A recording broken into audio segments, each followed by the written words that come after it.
बोले क्या बात कर रहे हो सर, खूब पता है, चार्जिंग में लगाओ तो चार्ज हो जाए, थोड़ा जल्दी चार्ज हो जाए, बस यही चाहिए हमको तो। हमने कहा और बोले चार्ज होने के बाद चार्जिंग लंबे समय तक रख ले, यानी कि जल्दी डिस्चार्ज ना हो, यही तो चाहिए सर, जल्दी चार्ज हो जाए, लंबे समय तक डिस्चार्ज ना हो। और हमने कहा कुछ और भी चाहिए? बोले हाँ, कम आकार में ज्यादा एनर्जी रख ले, और क्या चाहिए? हमने कहा वाह, आपने तो बिल्कुल वो वाली बात कर दी कि एक आपने बोतल को घिसा, उसमें से जिन्न बाहर निकला। बोले बताओ बेटा कैसी बैटरी चाहिए, सारी चाहते बता दी आपने। कम समय में चार्ज हो जाए, लंबे समय तक चार्ज ले, और कम समय में कम आकार में ज्यादा चार्जिंग रख ले। बहुत बढ़िया, बहुत अच्छी विश रख दी आपने। ये सारे काम वर्तमान में लिथियम आयन बैटरी कर रही है। लेकिन जनाब, जो वैज्ञानिक नए प्रयोग पर निकले हुए हैं, वो प्रयोग के बारे में कुछ मैं फैक्चुअल डाटा आपको देता हूं। आप इससे अंदाजा लगाइए कि यदि लिथियम आयन बैटरी में जितनी एनर्जी खर्च होती है, मान लीजिए कि आप बैटरी को चार्ज करने लग रहे हैं, तो बैटरी को चार्ज करने में जितनी वोल्टेज लग रही है, जितनी वॉट एनर्जी लग रही है, उसके 1/10 भाग में, यानी 1/10 के अंदर ये वाली जो बैटरी बनने वाली है ना, ये चार्ज हो जाएगी। आप इससे अंदाजा लगाइए, एक ऐसी बैटरी बनाने पर वैज्ञानिक काम कर रहे हैं जो 1/10 मतलब समय में, और दूसरा इसकी जो कीमत आएगी वो भी 1/10 हिस्से में आकर के पहुंचेगी। इंपॉर्टेंट बात जो है ना साथियों, वो ये है कि इस बैटरी के अंदर कार्बन का प्रदूषण ही नहीं है, कार्बन प्रदूषण नहीं है, पूरी तरह से रिसाइकल की जा सकने वाली चीज है। और मजेदार बात यह है कि इस बैटरी में एक बार चार्जिंग डाल दी तो 100 से अधिक घंटे तक ये चार्ज रह सकती है। अब आप पूछेंगे ऐसा क्या करने वाले हैं आप, क्या हमको बैटरी पढ़ाओगे क्या? अब हमने कहा हाँ। अब बैटरी की बात सुनो साहब, बैटरी अल्टीमेट तरीके से क्या होने जा रही है, मजेदार चीज सिखाता हूं मैं आपको। आप सबने अक्सर एक चीज बहुत अच्छे से सीखी है, और वो क्या है कि साहब, अगर लोहा या स्टील हवा में खुला छोड़ दिया जाए तो हवा में पानी के साथ वो क्रिया करके जंग लगा लेता है। सुना है ना, रस्टिंग जिसे आप बोलते हैं, रस्टिंग, रस्ट आपने देखा होगा कई बार, कहीं पे बाहर भी पड़ा होगा, आप अपने घर के बाहर किसी कॉर्नर में पड़ा हुआ देखिएगा, जंग लगा लोहा जिसे आप कहते हैं रस्टेड आयरन, है ना। रस्टिंग एक ऐसी प्रक्रिया है जिसे आप ना भी चाहें तो हो जाएगी। आप जरा सोचो, वैज्ञानिक ऐसा काम करने जा रहे हैं कि रस्टिंग अनिवार्य रूप से काम में आएगी। आप सोचो, आपके घर में बैटरियां रखी होंगी, आपको ही नहीं पता है, आपका सब लोहे का सामान आप बाहर रख दोगे कि भैया अब तो ये बैटरी बन जाए तो बेहतर है। आप सोचिए, ऐसा काम करने जा रहे हैं। मतलब यह है कि वैज्ञानिकों ने एक सिंपल सा कंसेप्ट पकड़ लिया कि साहब मुझे बैटरी बनानी है, और बैटरी बनाने के लिए रस्टिंग का उपयोग करना है। अब आप पूछेंगे कि कैसे इस चीज का उपयोग हो सकता है। मैं एक कंसेप्ट सिखाता हूं, आप उस कंसेप्ट को सीखिए, तब आप उस बात को अच्छे से समझ पाएंगे। देखिए, विज्ञान की भाषा में लाइट कुछ है नहीं, इलेक्ट्रिसिटी कुछ है नहीं।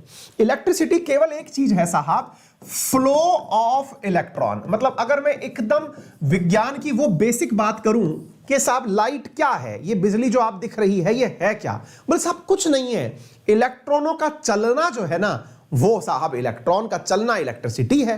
हमने कहा चलिए, तो हमने कहा इलेक्ट्रॉन चलते कैसे हैं? बोले साहब इलेक्ट्रॉन का तो सिंपल सा तरीका है। क्या तरीका है कि सर, अपोजिट जो चार्ज होता है ना, वो अपोजिट चार्ज एक दूसरे को अट्रैक्ट करता है।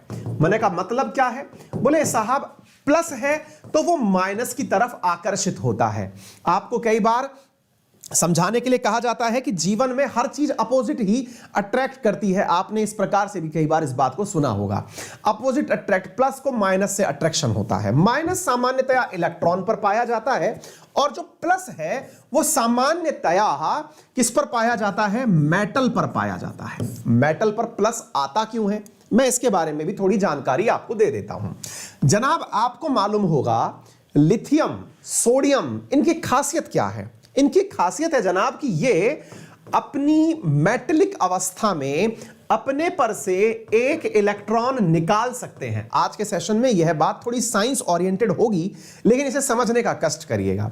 लिथियम की खास खूबसूरती यह है कि यह अपने में से इलेक्ट्रॉन निकाल सकता है। ठीक इसी प्रकार से सोडियम की खूबसूरती यह है कि यह भी अपने में से इलेक्ट्रॉन निकाल सकता है। लिथियम हुआ, सोडियम हुआ, ये अपने में से इलेक्ट्रॉन निकालने के लिए जाने जाते हैं। तो लिथियम आयन बैटरी क्या है? अरे यही तो है, इलेक्ट्रॉन प्लस लिथियम यानी कि लिथियम प्लस और ये लिथियम आयन बैटरी। बोले इसमें होता क्या होगा, मैं बताता हूं ना आपको, ध्यान से सुनते चलिएगा। आपको इतनी बात तो समझ में आ गई कि इलेक्ट्रॉन जो है वो फ्लो करता है तो इलेक्ट्रिसिटी बनती है। ठीक है साहब, विचार करिए, एकदम लेमैन लैंग्वेज में समझिए, जिसके अंदर कोई साइंस नहीं इन्वॉल्व कर रहा हूं, एकदम बेसिक बात बता रहा हूं। आप सोच के देखिए कि मुझे पता है कि अगर इलेक्ट्रिसिटी चाहिए तो मुझे इलेक्ट्रॉन को निकाल के चलाना होगा। अगर मुझे चार्जिंग करनी है तो यह इलेक्ट्रॉन वापस इसके पास चिपक जाए और जब जरूरत करनी हो तो यह इलेक्ट्रॉन वापस बाहर निकल आए। देखिए साथियों, केमिस्ट्री के अंदर एक अभिक्रिया होती है जिसे आप नाम से जानते हैं रेडॉक्स अभिक्रिया। रेडॉक्स को आप तोड़ करके पढ़ते हैं कुछ इस प्रकार से, आप कहते हैं रिडक्शन एंड ऑक्सीडेशन की प्रक्रिया। अब यह प्रक्रिया क्या होती है? रिडक्शन एंड ऑक्सीडेशन, मैं सरल भाषा में कहूं, यदि कोई भी चीज अपने में से कोई इलेक्ट्रॉन एक्सेप्ट कर ले, यानी मान लीजिए कि मैंने लिखा Li+, ये अपने साथ में इलेक्ट्रॉन एक्सेप्ट कर ले तो कहा जाता है कि यह रिड्यूस हो गया है। अच्छा, इसके साथ साथ अगर यह उल्टा हो जाए, यानी कि अपने में से इलेक्ट्रॉन निकाल दे, तो कहा जाता है कि यह ऑक्सीडाइज्ड हो गया है। अब आप कहेंगे तो क्या यह प्रक्रिया आपस में एक दूसरे के साथ चलती रहती है? हमने कहा बिल्कुल, इसी को तो रेडॉक्स कहा गया है। बोले सर तो एक बात बताइए, ये जो इलेक्ट्रॉन का लेना देना लिथियम में होता है, ऐसा तो आयरन में भी हो सकता है। हमने कहा कैसे? हमने कहा आयरन में Fe जो है वो दो अवस्था में पाया जाता है। कौन कौन सी अवस्था में पाया जाता है? पाया जाता है Fe+2 और Fe+3। अब आप पूछेंगे अरे गुरुजी ये साइंस को कब से आपने करंट का इशू बना लिया? हमने कहा भाई महत्वपूर्ण है, समझ लीजिए, समझ में आ जाए तो बेहतर है, और अपने और मित्रों को भी समझाने के लिए शेयर कर दीजिए। Fe को Fe+2 और Fe+3 में आप बदल सकते हैं। बोले ये तो बहुत सही चीज है। हमने कहा या तो ये Fe+2 होगा या Fe+3 होगा। हमने कहा कितना इलेक्ट्रॉन ये निकाल सकता है? बोले सर 2 इलेक्ट्रॉन निकाल सकता है या 3 इलेक्ट्रॉन निकाल सकता है। अच्छा, क्या आपको पता है कि जब हम रस्ट की बात करते हैं, रस्ट बोले तो साहब हम बात करते हैं जंग की, तो जंग आफ्टर ऑल होती क्या है? लोहे में लगी हुई जंग क्या होती है? लोहे में लगी हुई जंग और कुछ नहीं, आयरन की अभिक्रिया ऑक्सीजन के साथ में होती है और बनकर आता है, हाँ भाई, Fe2O3.H2O। अब आप यहां पर 4H2O या YH2O जो भी लिखते हो, कहने का अर्थ यह है कि आयरन का Fe2O3 में बदलना। Fe2O3 के अंदर आयरन किस अवस्था में है? Fe+2 की अवस्था में। कहने का अर्थ क्या है कि आयरन का Fe+2 में बदलना। इधर देखिए, Fe का Fe+2 में बदलना, Fe+3 में बदलना, यही तो ऑक्सीडेशन है। और अगर यही वापस से इलेक्ट्रॉन प्राप्त कर ले तो रिडक्शन है। कहने का अर्थ यह हुआ कि जो लिथियम एक इलेक्ट्रॉन से काम कर सकता था, वो आयरन तो 2-2 इलेक्ट्रॉन से कर सकता है। यानी लिथियम के कंपैरिजन में आयरन के पास तो दुगनी ताकत है। यानी जिस प्रकार से लिथियम के पास 1 इलेक्ट्रॉन है, आयरन के पास तो 2-2 इलेक्ट्रॉन है लेने देने के लिए। और इलेक्ट्रॉनों का फ्लो हो जाए तो इलेक्ट्रिसिटी है, तो इलेक्ट्रॉनों का फ्लो हो जाए तो इलेक्ट्रिसिटी है, और प्लस माइनस एक दूसरे से मिल जाए तो चार्जिंग और डिस्चार्जिंग है। आप सोच के देखिए इस अभिक्रिया को, यदि मुझे रस्ट बोले तो Fe2O3, यहां पर देखिएगा Fe2O3 से Fe बनाना हुआ, तो मुझे इसमें से क्या बाहर भगाना होगा? ऑक्सीजन। और ये ऑक्सीजन तो पर्यावरण में यही मिल रही है। ये ऑक्सीजन है कौन सी? एम्बिएंट ऑक्सीजन है, ये एम्बिएंट एयर से मिलती है। एम्बिएंट एयर क्या होती है ये भी सिखाऊंगा। रस्ट क्या है ये समझिए। Fe2O3 जो है .2H2O या 4H2O जो भी आप पढ़ते हैं, उससे मैंने आयरन बनाया, इसने अपने में से ऑक्सीजन भगा दिया। पता है आपको, ये पूरी प्रक्रिया जो है ना, जिसमें आयरन बन के आएगा, ये प्रक्रिया चार्जिंग की प्रक्रिया कहलाएगी, कि बैटरी चार्ज हो गई साहब। मतलब रस्टिंग से आपने बिना रस्ट वाला आयरन बना लिया, that is non age charging. बोले क्यों? क्योंकि आयरन Fe+2 अवस्था से Fe के अंदर कन्वर्ट हो गया। यानी इस प्रक्रिया में Fe+2 Fe में चल गया। मतलब इसने 2 इलेक्ट्रॉन खुद के अंदर भर लिए कि मुझे 2 इलेक्ट्रॉन दे दो, मैं फूल के भर जाऊंगा। ये प्रक्रिया क्या कहलाई? चार्जिंग की प्रक्रिया कहलाई। है इंटरेस्टिंग। रिवर्स सोचो, डिस्चार्ज। डिस्चार्ज मतलब अपने में से चार्ज निकाल दे।